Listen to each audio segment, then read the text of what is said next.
Welcome back, everybody, to Overdunk. This is your favorite competitive Pokemon Unite podcast. My name is Zoinks, joined by Bridget and Doob Snacks. And due to Doob Snacks' presence here tonight, we are dubbing this episode the Snacksisode.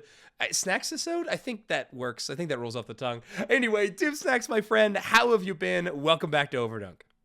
Doing good. EOIC was a blast. I forgot we have an event this weekend, probably because I was so excited and focused on the ACL announcement that was made today.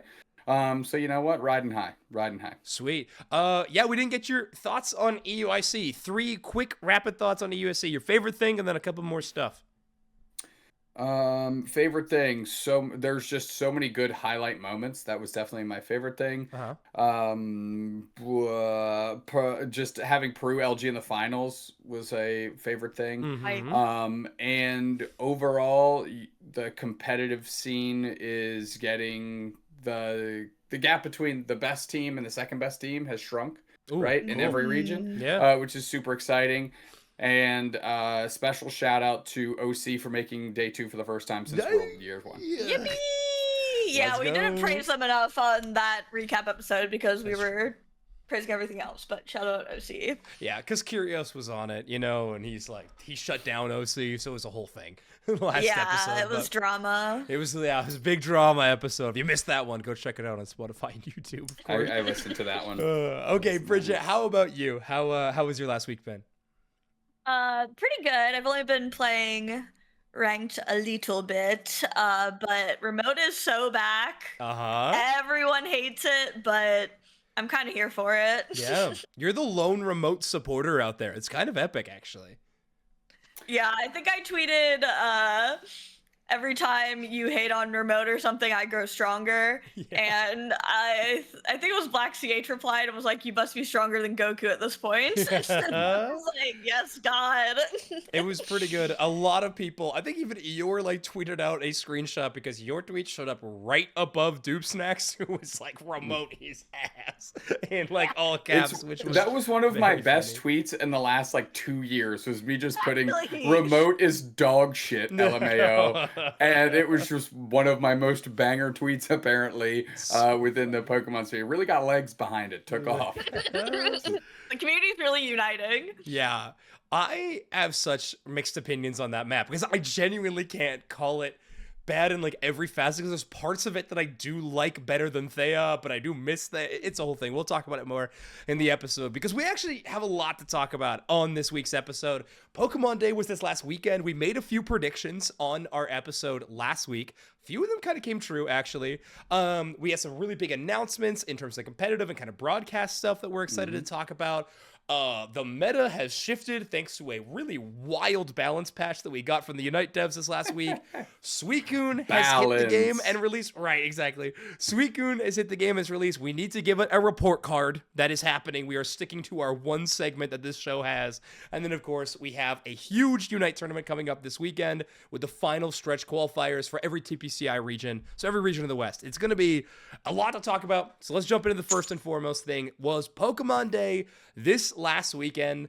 I think the general consensus I've been seeing is that it was a pretty strong Pokemon Day for fans of the franchise in general. Some cool news about a lot of the games and everything, but Unite actually had a pretty strong segment this year. A quick recap. They talked about, of course, the Suicune being released into the game. The Suicune. They talked about the Suicune release in the game, as well as a Alolan Raichu, which we did know from data mines. But then a Pokemon that I don't think a lot of people knew about, I definitely didn't, is going to be Alcremie. Going to be heading the game as well. Likely going to be a supporter, but who knows? Knock on wood. Knock on wood. As well Stop saying that. I know, seriously. And then, of course, also talking about the 500 point mode that is going to be added to the game. So some, really exciting stuff. And then, of course, remote coming back and, emblems, whatever. But a decent amount of Unite content in that one post. So kind of cool stuff there. Bridget, what are you excited about in terms of the Pokemon Day announcements? Obviously, we have Suicune already, Alolan Raichu, or Alcremie. Which one is more exciting to you? Okay. Honestly, Alolan Raichu, I think, is going to be pretty hype. I'm so excited to see its like animations in Unite. It's gonna surf. That's gonna be sick. Oh, it's gonna be so cute. But when they teased Alcremie in that freaking background screen years ago, I was like, it's happening. I can't wait. I need this. And then it just never happened. So I felt a lot of justice seeing that little guy in the trailer. I definitely like was pumping my fist in the air. So very excited for Alcremie. Yeah. I'm just like manifesting she will be a supporter. That's my right. You have to. You have hold the line. My fantasy. Hold the line. 2 Secs, how about you? Are you pretty excited for the next couple of Pokemon being released? Absolutely. I think Alcremie is a great choice. I'm personally most excited about Alolan Raichu. Raichu is one of my favorite Pokemon all time. Yeah. Alolan Raichu definitely falls in that vein as well. So, you know, as soon as Alolan Raichu comes out, I'm going to put a light bulb on it, and I'm going to play support whatever version of it I can. And we're just going to go from there, and it's going to be a lot of fun. Cool. I'm excited Double for it. And support rats. Oh my gosh. Yeah, yes. could be. Oh, yes, please. Can you imagine a Pikachu with a light bulb on top side, a Alolan Raichu with a light bulb on the bottom side? That sounds like well, we don't know too much about Alolan Raichu in terms of how it's going to look, but auto attacker with a decent amount of crowd control, that's going to be difficult to play against. That'll be fun. That'll be really fun. I'm pretty excited about the next 2 introductions. I will admit, I think Alcremie is the most exciting for me out of the 3, but I think the reason being is that I just know the least about what it's going to be like in game. One of my favorite hobbies is like kind of trying to unpack the like design philosophy for how they make Pokemon in Unite. Like why does this move work this way? Are they being inspired by other like MOBA games or are they trying to like translate like that Pokemon's feel and everything into Unite to like make it work? And Alcremie is like an interesting Pokemon to me to try to like create like it's food based. So we could see like a healer that, you know how like Hoopa is stealing berries from around the map with Magician or something? I could see Alcremie like dropping new fruit onto the ground, right? For like Pokemon to pick up and heal, which would be really fun. Like maybe like really high healing numbers with the danger that opponents could pick it up or something similar. I don't know. There could be a lot of fun stuff. If you guys got ideas for Alcremie, and I'll get them from you too. What if depending on what moveset you chose was what flavor of Alcremie is? Because doesn't Alcremie come to a bunch of different things? Like something with the sweets would be awesome. That'd be so fun. So I think doing something with the moveset, at least correlating to a color change, in Alcremie would be cool. Just visually, I think that's so conceptually fun. I don't think it's a big lift, but you know, I've been disappointed in other things before. But I'm looking forward to Alcremie a lot. I think is it just gonna be hollowware, right? Is that the danger we get? Is just like because there's like there's like over 100 different forms of Alcremie. Is it over 100? Oh my god! Yeah, because there's different there's different like sweets, like there's different little things that can be like it can be like a heart or like a berry or like a star, and then there's different like flavors of the Alcremie. Like the Alcremie itself can be like rainbow or like chocolate, like strawberry. Yeah, they have to lean into the Alcremie. I would really love if they did because there's a lot. Yeah. No, I think you're onto something. I feel like this is the Pokemon that they have to really like 100 forms of a Pokemon. Like you got to lean into that in some way in terms of its theming. So, yeah, that would be so fantastic. Even if it was like every time you did something, it just changed to a different color, right? So it's like you score. Whatever, it turns into rainbow Alcremie. It gets a knockout, it turns into chocolate. You know what I mean? It just changes based on things. Yeah. I think it's just doesn't have to have any effect impact, right? But just visually cool things are interesting. That'd be so cool. Okay, totally out there, crazy idea for the Unite move. Alcremie, when you use your Unite, you have to be beside one of your own goal zones. And she builds a giant gingerbread house and defends your goal zone. It's like armored up. It's like a fruit palace. And then she like throws fruit and defends it. That's my crazy idea. It's a bad idea. And that's not going to happen. Okay. I hope in the games you have to like do spins and like the different way you spin and how long you spin like changes what form Alcremie is. Oh my gosh. So that would to be insane. Evolve the Alcremie, you have to do like 5 spins or something. Pick up your Switch and spin it around. Use your phone, spin it 12 times, and then you evolve. Jesus. Oh my gosh. Or it's the first Pokemon that if you KO somebody, you have to spin on them. and then you evolve. Wait, no. We're embracing the BM. Let's go. Honor literally Yeah. speed running on Kirby. That's crazy. Okay. It would be wild. Okay, so either that was really exciting. 500 point mode was also the other big announcement from Pokemon Day. We all knew it was coming, though. It was kind of introduced into the game for a little while. But now it's actually hit the game. So why don't we start talking a little bit about 500 point mode? Deuce Next, you were talking about it a bit before we actually started recording the podcast, but you said you got the chance to play with Orange Juicers a little bit. I'm sure you've had a couple of games just solo queue as well. What are your thoughts on the 500 point mode?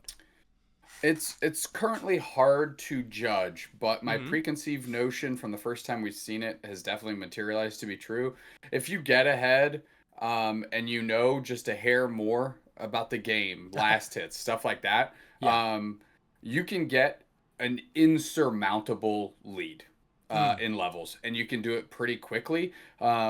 And of course, and I'm trying to be as candid as possible here, my experience is incredibly skewed because I was playing with Orange Juicers. So we were messing. I was the worst player on the team by miles, and I'm better than most people also by miles, right? So, like, we were destroying people. The only game we lost is when Kratos and Roland wanted to do a Sableye Comfey thing and try and load up a points and like dumpster them in together. And Insane. I like that idea. I like the idea. And we just had no firepower to defend or attack anything. So that didn't really work out. The moment they tried that one game, we lost that game like 497, 512 or something like wow, razor thin margin. Yeah, close.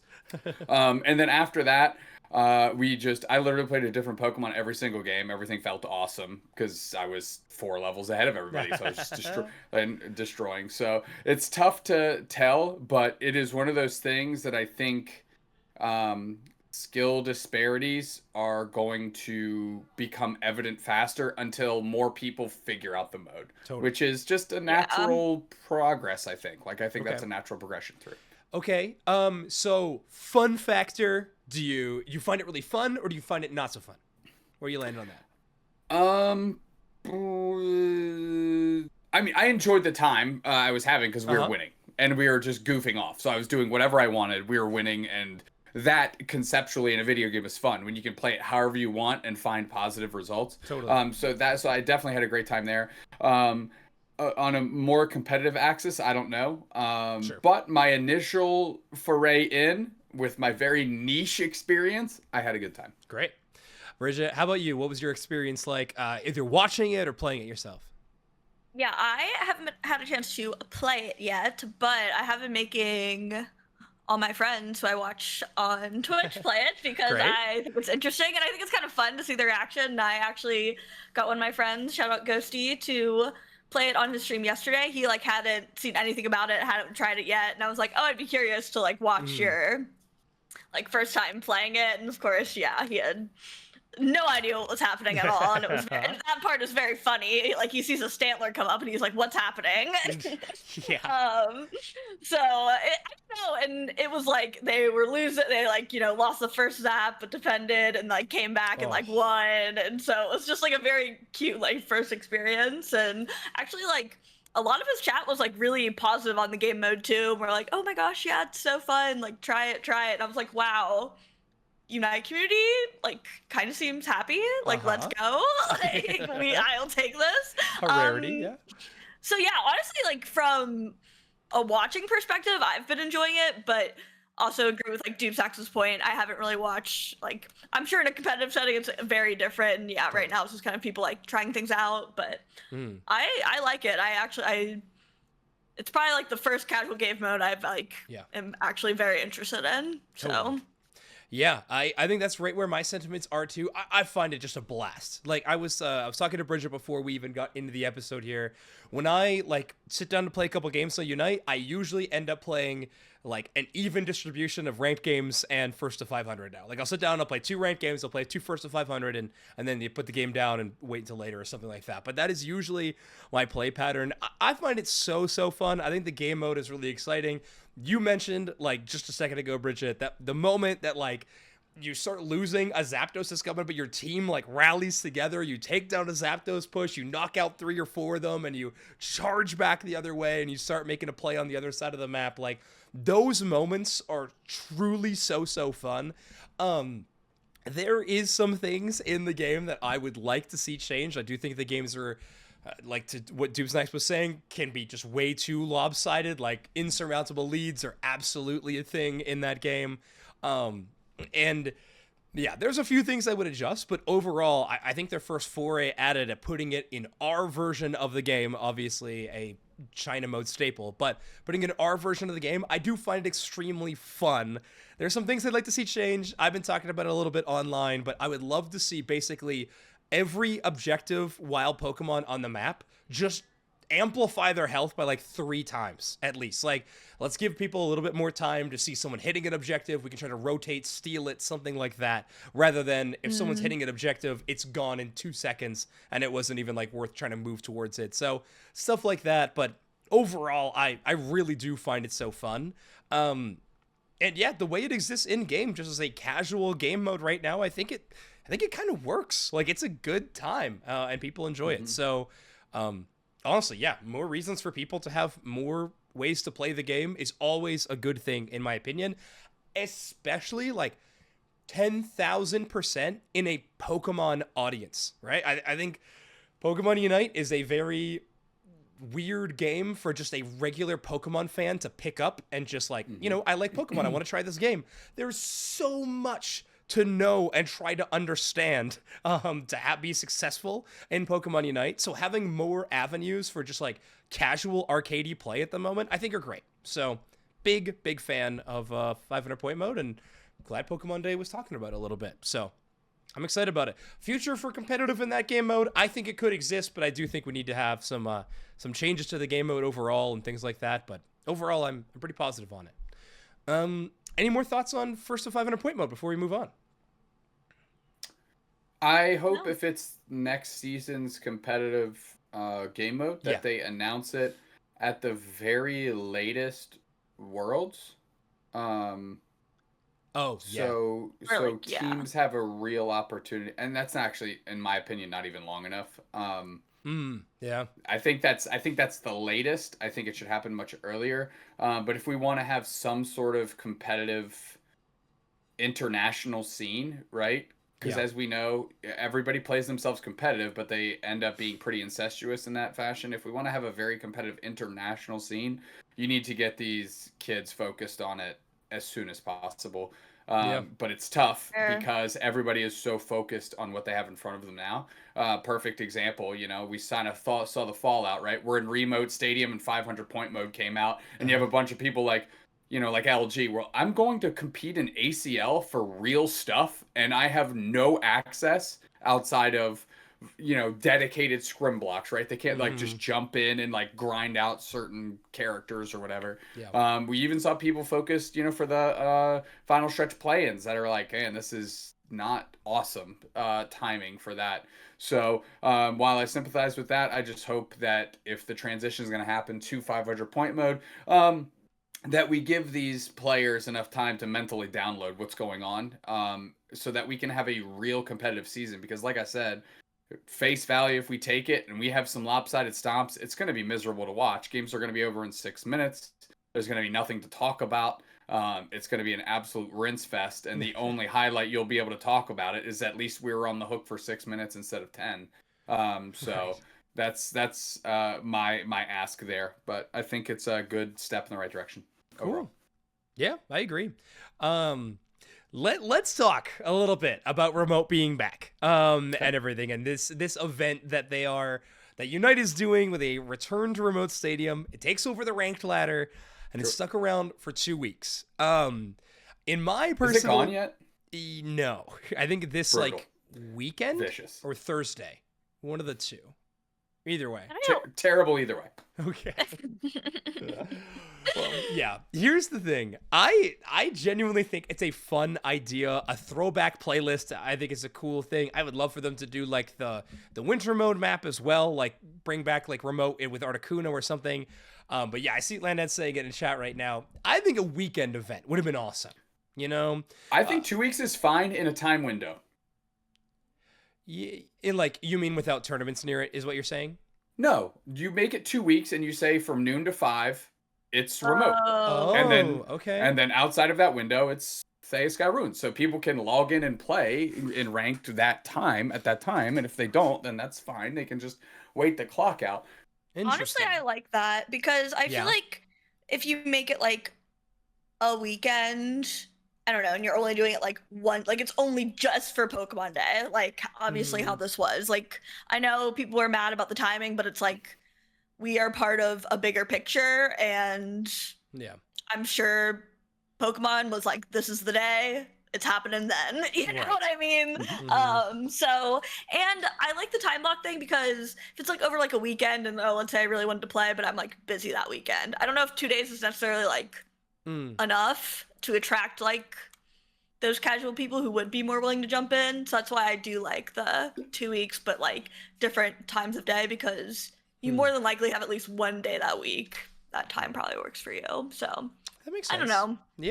Yeah. I think I actually like that a lot better. That makes a lot of sense. I like that better than I think doing a whole weekend. I think with the time block, if it was during that time, the only difficult thing would be for them to do their like free license at any given time or whatever, right? For like new players that you could play with every single license, I think would favor itself a little bit better to a weekend. Where you're like, hey, if you play this weekend, you can play with every single Pokemon, and then when the weekend's over, you're incentivized, like, well, I liked that Pokemon, so I'm going to pick it up or something. It would be a little bit different of a strategy that they were trying to use, but either way, I like that time block system a little bit better. I think that would have been more successful. Who knows? I don't know if they'll ever do an event like this again. It was literally 3 years, and it was the first time we ever saw this. So, Who knows? It's not exactly precedent at this point to have something like this happen, but we'll see. Let's talk about our next topic. It's a very short one, and kind of an exciting one. The Asia Champions League is now officially going to be having an English broadcast stream from in the venue, which I am so excited about because, namely, Doobsnack Spraggles and I will be on the commentary team for it. We are going to be live from Japan at the end of the month to be talking about Asia Champions League.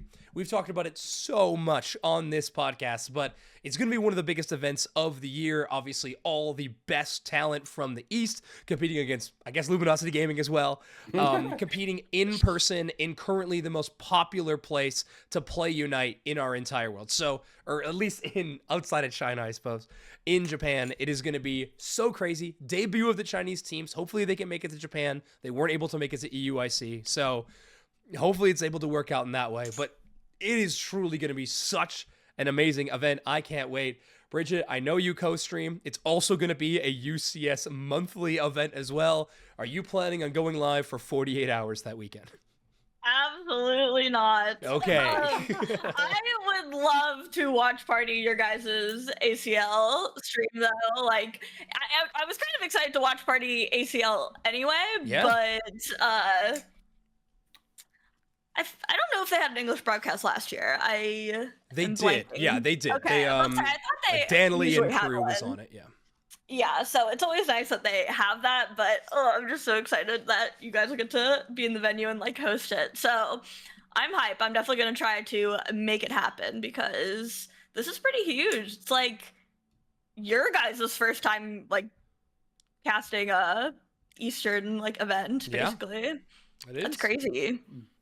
Yeah, it's gonna be wild. It's gonna be dope. It's gonna be dope. Not to completely throw out the window all the March Cup stuff, but this is definitely going to be the thing to watch. And kind of before this kind of materialized and we were eyeing up March Cup, man, all Zoink, Spraggles, and I were talking about is how do we co-stream? How do we do essentially? How do we plan out this weekend so we get some sleep, but also watch ACL and cover March, right? Because originally that was what we thought was going to happen. So when we got this news, I was planning like Airbnb, like watch party level stuff. You like have no idea. I was going. Yeah, Bridget and Doopsnacks were getting a flurry of DMs from me. I'm like, okay, well, what if maybe we get sponsorship from this? I was going hard in the paint. So glad that this happened. Yeah, it's so exciting. It's gonna be so much fun.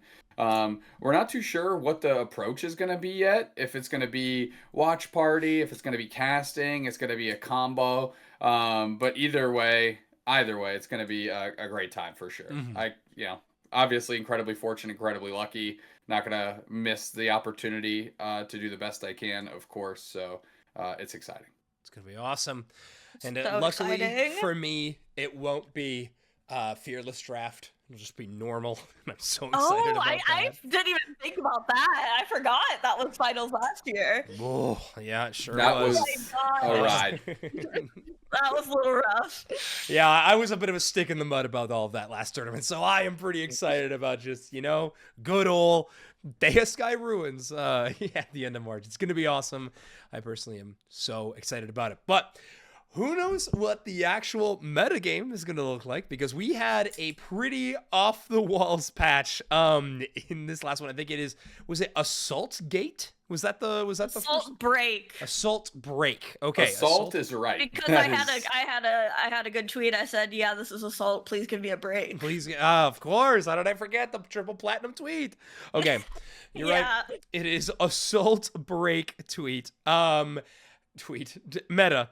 And essentially, the big talking point is, well, first and foremost, Snorlax is even stronger now. Block is giga strong. The HP buff to that Pokemon has made Flail a very real threat of an attack, and it's awesome.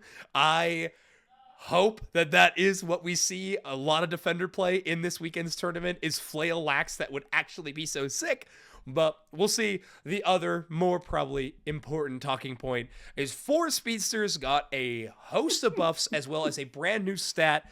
We got defense penetration for both for standard defense and special defense to Absol, Talonflame, Meowscarada, and Gengar. A couple of Pokemon that I think you could make the argument definitely needed some buffs. Looking at Gengar, probably looking at Meowscarada. And looking at a couple of Speedsters that likely didn't need the buffs, at Talonflame and Absol. But either way, if you have picked up the game in the last week or so and hit ranked, you have seen and you have ran at full speed away from one of these Pokemon. They are ridiculously strong at the moment. And yeah, let's talk about it. Bridget, how are you feeling about a Speedster meta? As a support main, by the way. It's maybe not the most motivating or comfortable environment.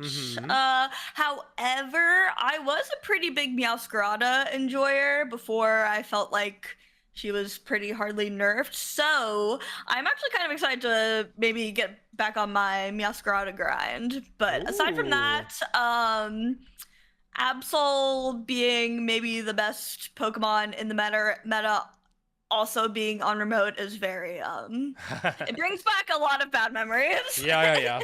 We're one fluffy tail away from a full throwback. It's really wild. What a meta. Deuce, how you feeling about these Speedsters? Oh boy.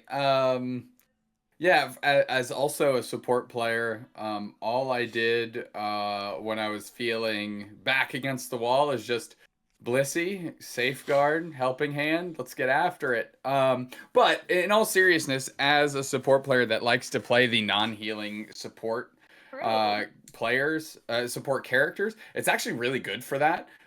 Because you're obviously engaging in different ways, right? Because when it's a Speedster meta, Pollen Puffs do nothing. Right. Clefable barely does anything.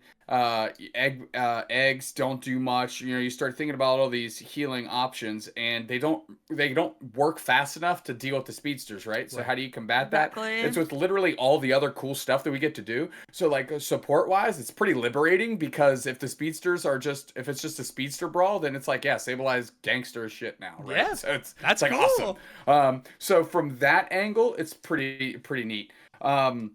Overall, I think it's not good for the health of the game, to be quite honest. I think it's going to be a very fun look for this weekend, selfishly, because these teams are going to have to ban in very bizarre ways. So from a viewer standpoint, I think that is fun. It's not something I'd want to compete in. So yeah, I hope this is the last weekend we have with this. They make a patch and we can move past it and I'll Yeah. chuckle. But I think Spraggles said it best. You know, we've had a lot of like ticky tack kind of like window wash patches, and this one kind of feels like like an actual thunderball like thrown down the alley to go for a strike. And it might have been a gutter ball, but at least it was at least it shook shit up a little bit, Yeah. right? And it got True. everybody to start thinking. And if you're gonna miss on a patch, I'd rather miss like this than wonky dial adjustments Yeah. across the board that kind of feel, I don't know, underwhelming or break the game in a non-cool way, or at least in a non-violent way. So I like their approach on this patch. Just figure out somebody that understands the numbers of the games and go from there. Yeah, I am in complete agreement with like the patch philosophy. Like, I feel like on this podcast we used to be pretty like positive towards the smaller patches. Like, I don't know, Bridge and Duplex, you might disagree, but I feel like we were talking a lot about them. We were like, you know what, like, kind of like these small patches. Some things become relevant, some things kind of dip a little bit, and that's fine. But as of recently, we have been like, come on, give us something new. So I have been very excited about this patch. I am coming from the point of being a commentator, so I am super excited for this weekend. We are going to see some brand new looks. Bora Reach is going to be unlocked. Can't wait. Shout out some NA Pokemon Unite. That's going to be very fun. And I, as a person who does love ghost Pokemon, Gengar getting their one chance to be meta finally is something that I am always going to rejoice. So excited about that, and I've been really enjoying my time on ladder. Yeah, I think this positive spin we're putting on this patch will get dampened a lot if, next week we don't have a fix to some of these Pokemon that are so ridiculously strong. All of a sudden it goes, okay, like, what are we doing here? But if we do see them toned down slightly, I think that could be really, really cool. My big thing, in terms of the actual numbers of the patch, I don't mind the defense penetration stats on some of these speedsters. I think it genuinely makes some sense that you want to try to break through something. A lot of the meta Pokemon have been getting bulkier and bulkier as time goes on. I don't understand why we're also making the speedsters bulkier, though. That has been like the big question mark for me. It's like I get like they've been trying to buff up the attackers' defenses and things like that so they can just kind of, handle the metagame these days, but why are we buffing speedsters HP? Like, they already have so many tools to try to avoid damage or get out of damage. Yeah, crowd control can be pretty ridiculous in this game, but there's options to try to get away, and well, if you're playing a Pokemon that can knock you out in 2 hits, you need to have some kind of response.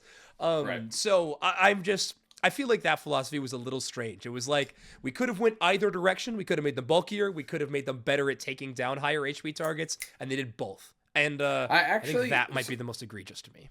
Yeah, the thing I disagree with there is I don't think making them bulkier ever should be on the table. I think the slider is how strong they are, like as a character, how strong they are, right? Yeah. How much damage they do. But speedsters uniquely need to be able to be dusted if they get CC'd down. It needs to become the glass cannons of. They have all the mobility, give them all the strength, and then make them, fold like laundry if they step in and get caught on something. Like, that's the trade-off. So I agree with you completely. The putting them bulkier thing makes no sense, but I don't think it ever should have been on the table, if that makes sense. You know what I mean? No, I agree. Yeah, I said go either direction, but you're saying, honestly, never go the one direction. And correct. If you're gonna do anything, correct. Because I do think the one direction we're saying is correct, and upping their damage or penetration or whatever. Maybe that was a little too far on that slider, but in the end, I mean, come on, Gengar, if we're saying glass cannons, Gengar was a glass pebble shooter. Like, it was tough out here for the kid. Yeah, for sure. And you had to pay $100 to get his most recent skin, so like, come on. Yeah, he earned it. He earned it. Exactly. Bridget, any more thoughts on the actual stat changes that all these speedsters have received? It was definitely pretty interesting, I thought, just like kind of adding in this whole new stat, but I feel like what you guys said makes sense. Like, I don't think it was inherently bad. I feel like maybe Meowscarada and Gengar deserved it. Talonflame and Absol, I don't know, but that wasn't for me to decide. So overall, I'm not too mad about it. Kind of with the same asterisk that you had, Zoinks. Pending it doesn't last very long. Yeah, that's the big concern. We get it for one tournament, gonna be a crazy haywire tournament, but it'll be fun. It'll be fun for commentators for sure. I think the lesson learned needs to be patches like this are the direction I think patches should go in to generate excitement in the game and really change the texture of how competitive ranked is played. Yeah. Just learn your numbers a little bit and maybe have a little bit more theory behind the approaches you make. So like if it was this patch minus the bulkiness, ramp up, like you said, the piercing and attack, like that's an easy slider to just pull back and like, crap, we pushed that too far, but now we're getting to where we want to be. This patch still feels impactful, right? Now everybody's talking about, then we can start talking about Snorlax, for example. But the fact that they're also hyper bulky makes it a tough pill to swallow. But I hope the lesson learned from this isn't don't do patches like this. I hope the lesson learned is this is a good thought process here. Let's just dig a little deeper into the application of it. Big agree. Okay, let's talk about the other thing that was a really big change up in the game is we got a brand new Pokemon release. So Suicune has hit the game, a new all-rounder, and I say that only in the in-game classification terms. As someone who has put in quite a few games on this Pokemon, this is an attacker. This is an attacker Pokemon in the game. It is a wolf in attacker's clothing. That is what is happening. It is so interesting because like the only move on this Pokemon's kit that feels all-rounder-esque is its Unite move. Like it's a very all-rounder Unite move. But everything else is so attacker coded. I'm really curious why they went with this classification. But either way, Suicune has entered the game. It is a legendary Pokemon, a part of one of those events, so in classic Unite fashion, it is a Pokemon you can obtain for free by playing quests. Is this also the first time that they have introduced you can get a Holoware for the Pokemon also for free by playing the event? Or has that happened before? I can't remember. I feel like we haven't gotten a free like skin like that in a minute. Yeah. And I don't usually like complete the free quest for Pokemon things, so I could be wrong, but I don't feel like they usually do that.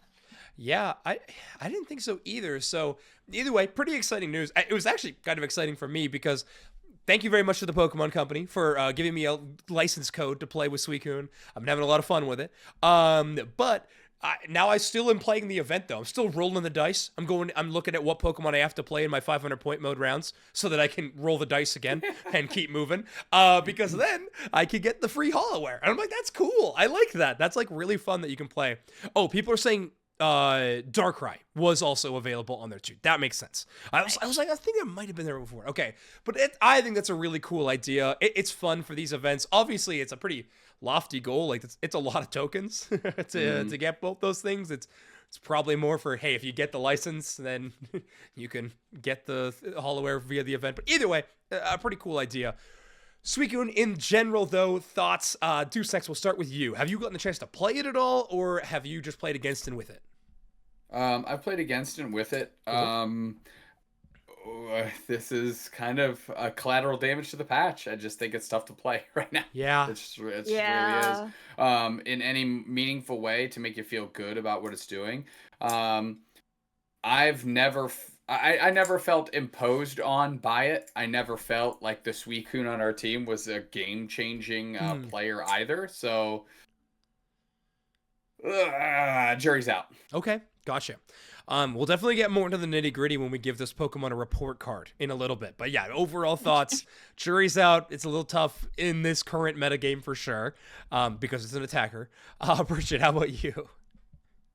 I remembered so when I was playing, it was like right before Suicune came out, so I haven't played games with it yet. Only been watching it a little bit, but honestly, I feel like I haven't even seen many people playing it. I guess I don't know. Maybe I was busy on release day, and then after that, I really haven't seen it. So, but I did watch like its movesets and stuff prior to it releasing once it was on like the PTS. So I am pretty familiar with its moveset, and I was kind of surprised when I was like watching it. I was like, wow, this actually seems like something I kind of want to play.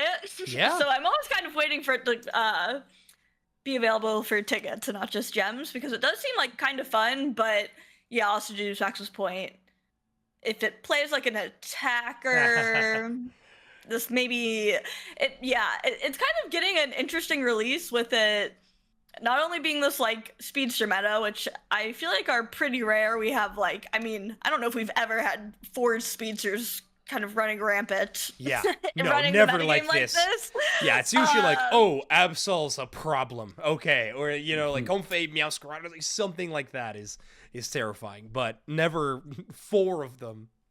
Yeah, kind of a wild time to be entering the scene, and getting its release on remote is almost kind of like, I'm like, wow, when's the last time we had a Pokemon release on remote stadium? Yeah. Kind of a weird entrance to the arena, but what would be the last one? We'll see. Would it be Tyranitar? Would that be the last release so. on remote? The only reason I could think of is because I know we announced Thea at Worlds that year, and that weekend Tyranitar was released. But maybe there was another Pokemon like before Thea actually hit the game. I don't remember, but yeah, wow, what a time. Forever. Think about it. Yeah, pretty crazy. Okay, my overall thoughts on Suicune. I love this Pokemon. I wish they did it better justice in game. That's just gonna be my upfront opinion of it. It looks so cool. It plays and it's got a unique play style, which I do like. Like, I like that it is an attacker that is combo focused. It has range crowd control that is very, very combo. Think something like Alola Ninetales, maybe even like maybe a higher skill cap Delphox maybe, or potentially even like a Gardevoir if you're trying to like land stuns and then like Moonblast or something like that, right? So similar in that vein, but just like it plays in a kind of a different angle, which is fun. Its boosted attack is interesting. The tough parts about Suicune, I think, are stat-wise, it does feel like it's not doing a ton of damage, and for a Pokemon that you're kind of picking in the carry spot, it feels like you're underperforming in that area. Its early game is not very good compared to like a lot of other contenders for that same slot. And then third and like final, only one of the movesets feels strong. Like the Whirlpool Icy Wind build feels good. Everything else to me just feels not great. In my opinion, which is tough. So I definitely think we are getting a buff to this Pokemon. Like, yes. I think this Pokemon is going to see 100%. a lot of love from Timmy in this next round of balance patches. For a Pokemon that obviously everyone was so excited about, to see it released like this is honestly really interesting. Like, it, if you're gonna break one, maybe this is not the one I would expect to be underwhelming. Yeah.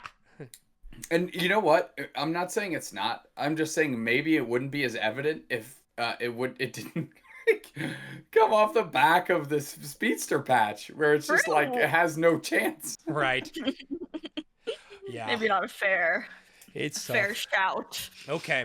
Yeah. Well, let's jump into it. We did this only one other time. We've done this for Galarian Rapidash, but for those of you listening in podcast land, we are going to be filling out the report card for the Suicune release. When we did it for Galarian Rapidash, we maybe were a little too generous with some of the categories, specifically in the balance level. I think Bridget and I had not truly seen the horrors that the horse could commit. And so we were a little light on that one. But other than that, I think we did okay. On the assessment of that Pokemon. So let's get into it. First category that we need to give this Pokemon a letter grade on is how fun the Pokemon is. An all-rounder that plays like an attacker, has a Unite move that feels pretty strong in major team fights, which feels good, but it just doesn't feel like it's doing too much damage. I am leaning towards a B for Suicune. How do we feel? Well, I'm going to defer to you because I haven't gotten to play it. Okay, fair enough. I guess, Bridget, you also haven't played it. I haven't, but I even feel, I'm like, is it fun if you aren't feeling like you're doing anything? I don't know. Okay, here's what I'm going to say. I think the fun factor of this Pokemon is not the problem, is what I'll say. Okay. Like, I think there's other categories that it's going to rank worse in. I think the landing the combos for Suicune is satisfying and fun. It's just like, it doesn't have as much of an impact as you'd want it to. And so I think this Pokemon could be fun. Like, I think the design is fun. It's just not where I want it. So I'm willing to be a little bit generous and give it a B in this spot. I think in lower ones, it is also going to be not doing great. But Okay, fine. okay. We will give this Pokemon a fun level B. Oops.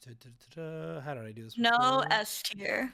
No S tier. Oh, goodness. Oh, there you go. Yeah. All right. Well, I moved it, but that's fine. Okay, there we go. Fun level. We're giving it a B. Okay, balance level. Wait. So if it's balanced, would that be an A, or is an A broken? Do you know what I'm saying? We're rating it on how, like, no, A is not broken. If it is broken and it is ruining the game, that would be an F. Is it an F? Okay. Yeah, it's like Yeah. we're judging how Timmy released this Pokemon. C. Okay, as in too weak. It's going down to C for being Correct. too weak. Okay, I like that. Correct. Bridget, how do you feel about a balance level rating of C?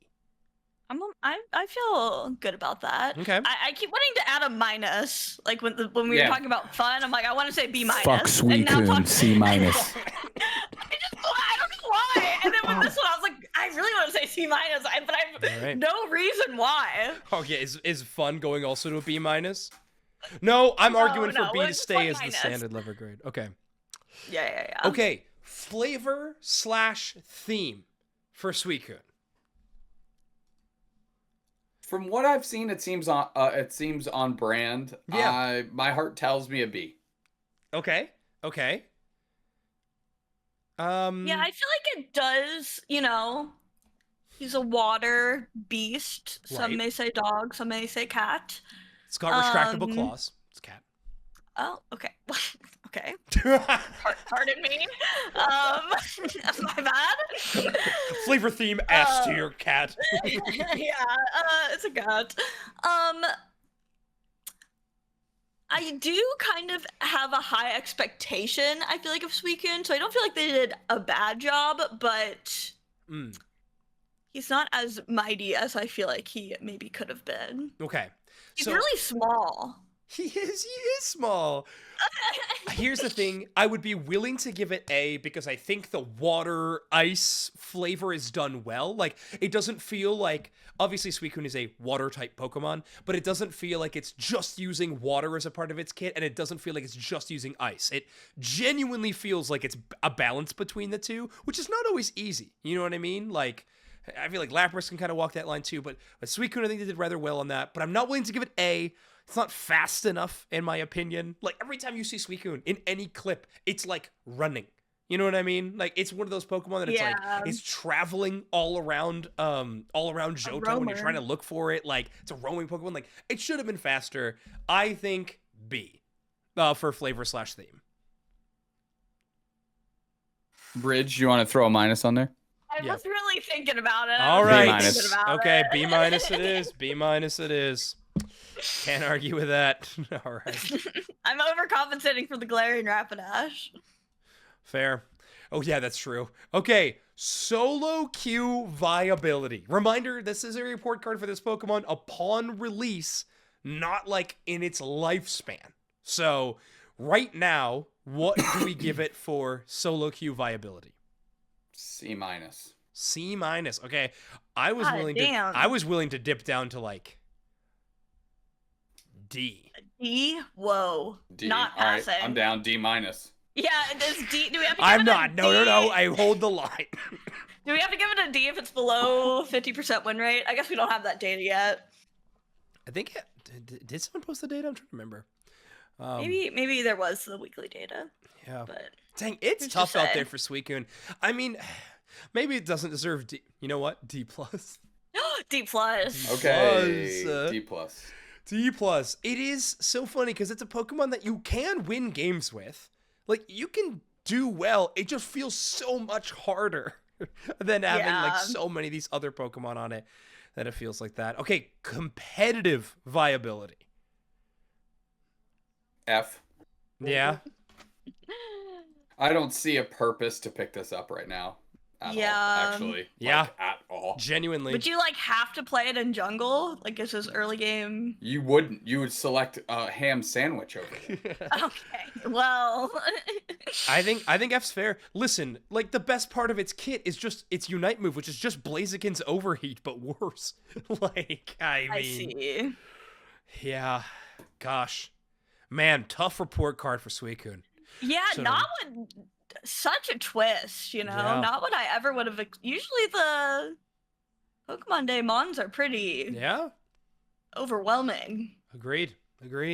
Okay, well, for those of you listening audio that don't have it in front of you, here it is as follows for all the letter grades. For fun factor, we're giving Suicune a B, which is its highest score on this sheet. Balance level, a C-. It is just simply released too low in a lot of different stat numbers. Flavor/theme, a B-. Passing, but it doesn't exactly feel like a lot of people's opinion of this Pokemon truly is. Solo Cleo viability, it is a generous D+. Competitive viability, an honest F. Hundo Burger level. How many Hundo Burgers out of 5 are we giving this thing? Max 1, right? I was gonna say 1. Okay. 1 burger. Oh, not that. Wow, we are giving Suicune a single Hundo Burger out of 5. Oh. Yikes. I mean, that's tough. I feel bad. I genuinely feel bad. A Pokemon I truly love. And it's so funny because I think this Pokemon, give it a week or two, will be so much more fun and would like shatter this report card. But upon first glance, I think, the GPA for Timmy this year is not looking great. Alcremie will save us. Alcremie will truly save us. Let's go. Yeah, Raichu will as well. Yeah. I won't let Raichu get a bad grade. I won't let Raichu get a bad grade.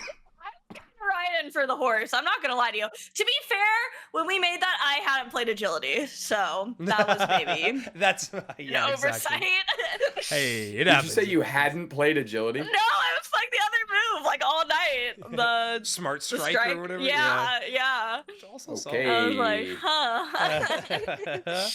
Okay. All right. Leave me alone. There's our report card. Chat, if you have any, or chat, if you're watching this on YouTube as well, leave in the comments. If you have any ideas that you think would make Suicune better, please post them down there. Let us know. That'd be huge.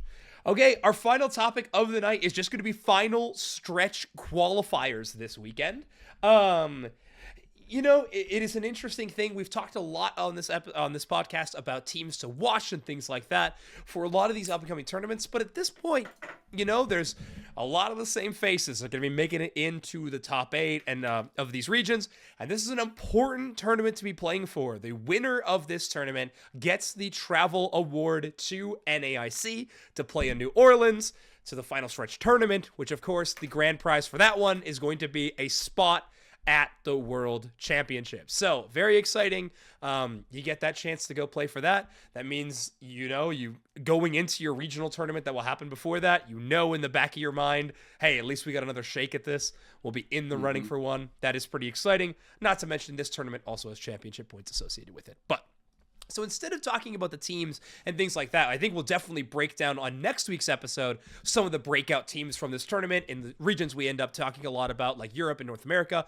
But for this one, let's talk a little bit about what we expect to see metagame-wise. I think that'll be the interesting prediction because who knows what we're looking at. So let's go through our classic round of predictions, and let's start with the most picked Pokemon that will be playing this weekend.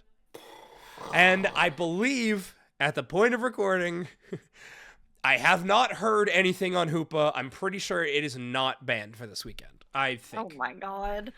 Yeah, it's a whole thing. But I'm pretty sure it's not banned.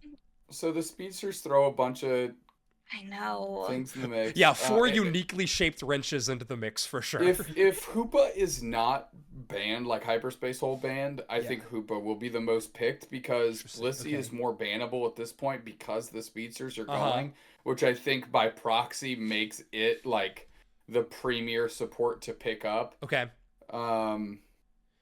Yeah. Sure, I'll say that. Okay. We'll say Hoopa. Fair. That's like a part of me that thinks like Umbreon is going to be like like I think we might see less tank Umbreon and more support Umbreon in this tournament upcoming weekend. I mean, Mean Look is good into a couple of the speedsters. Foul Play is great into the other ones. You know, like you have decent options there, but other than that, it kind of gets walked over in a few settings. That's going to be difficult. Interesting. Bridget, do you have a pick in mind for most picked Pokemon this weekend? I was gonna go Umbreon if you weren't. Okay. But... No, go ahead. Take Umbreon. I'm Okay. gonna go to a different one, I think.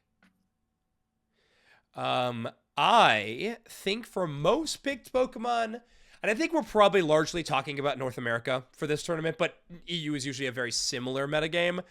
Yeah. I am going to go with Urshifu, I think. It might be the most picked.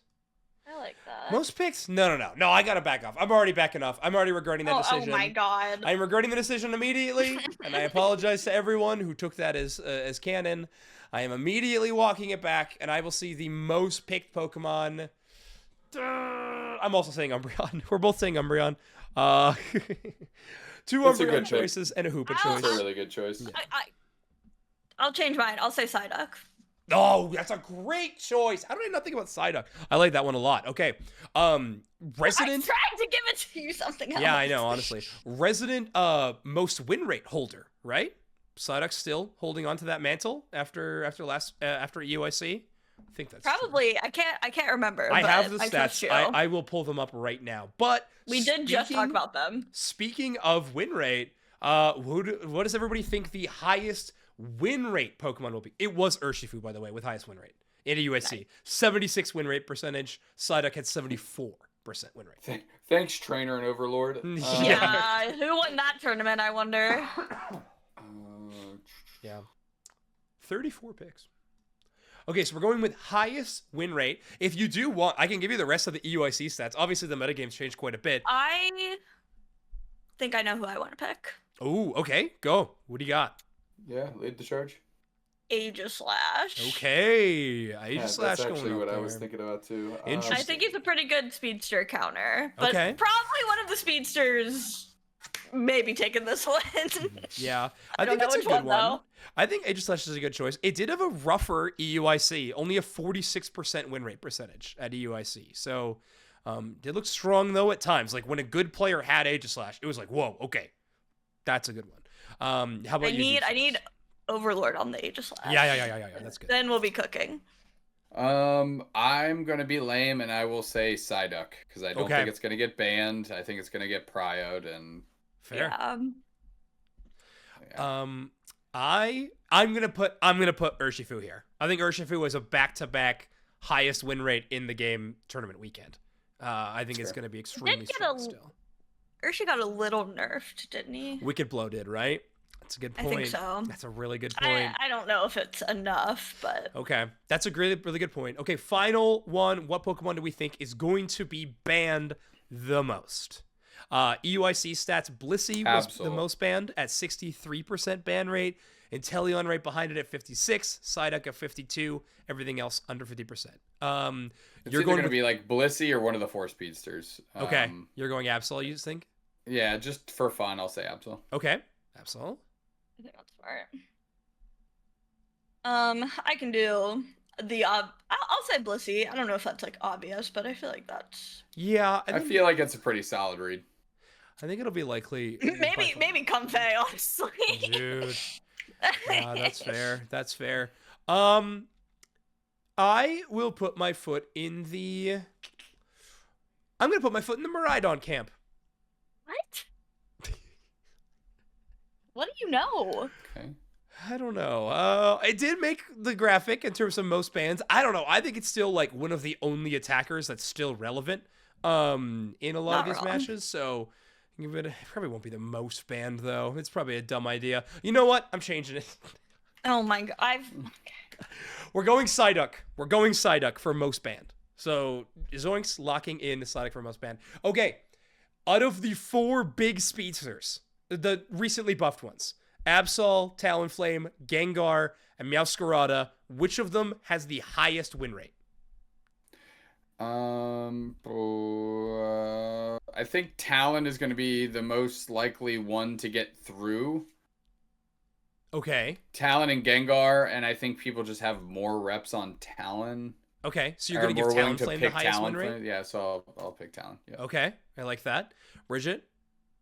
I'm gonna pick maybe something silly goofy.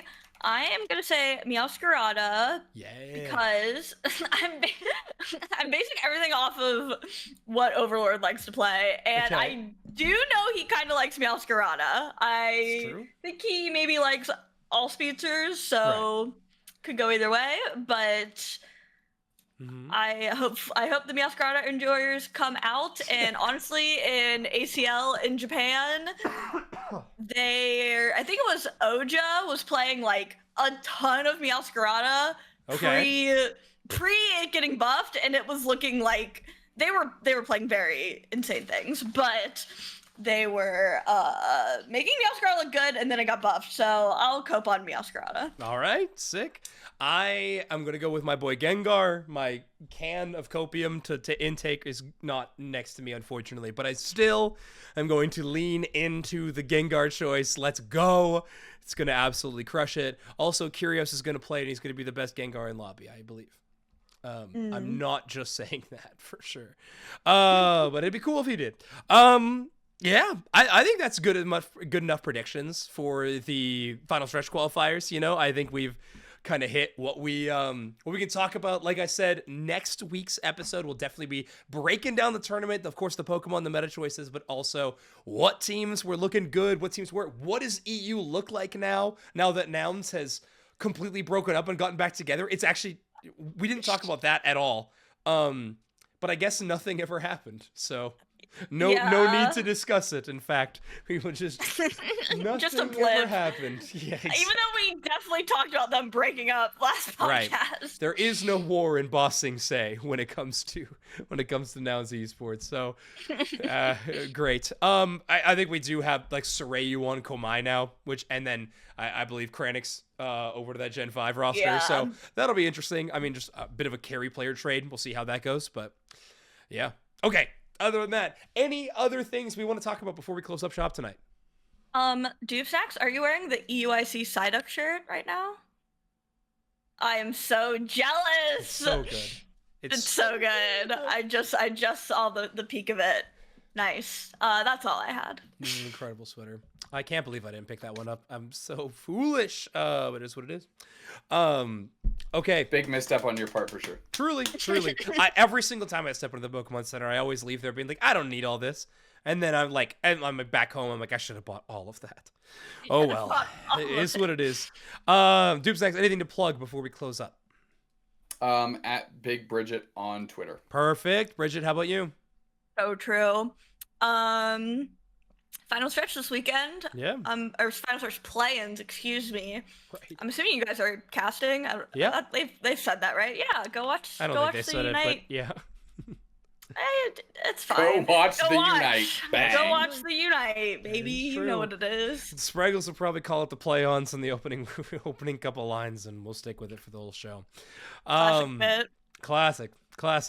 Yeah, I think other than that, if you really like the Pokemon Unite tournaments, you want to catch even more of it, make sure that you're following Steel Agent Kyle's Twitch page. They're doing a lot of broadcasts when it comes to Unite.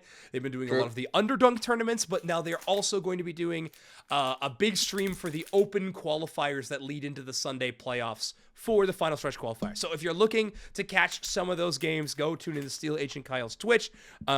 Who is that? Oh, sorry, Chad. They're just some random. But anyway, make sure to go tune in. They have some amazing streams and great breakdowns of all the games. So go check it out there.